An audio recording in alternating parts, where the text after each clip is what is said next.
Hello everybody, Don't Blink here again with another Battlefield 3 gameplay commentary for you guys, and today I've got a sequence that I recorded while playing Conquest on Death Valley. I'm in the AC-130 on the big cannon, as you can see here, and I wanted to give some tips on how to use this bad boy just because it can be very, very effective if you know how to use it and know how to hit your targets relatively well.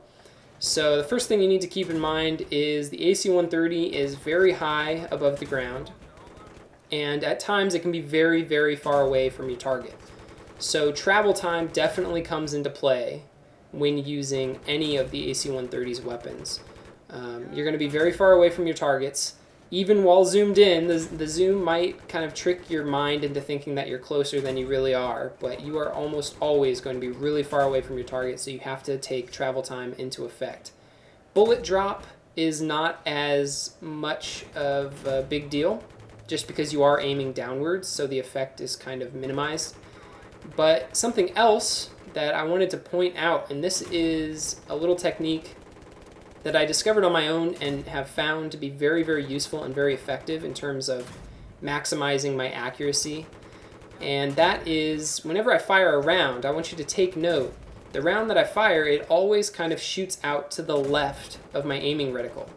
Every single time I fire, it's just a little bit to the left. And so aiming a tiny bit to the right of your target is going to make your aim much more accurate and make it so that you hit your targets more reliably and do more damage when you hit them. So just aim a little bit to the right of your target and you should start seeing your rounds hitting a little bit more frequently.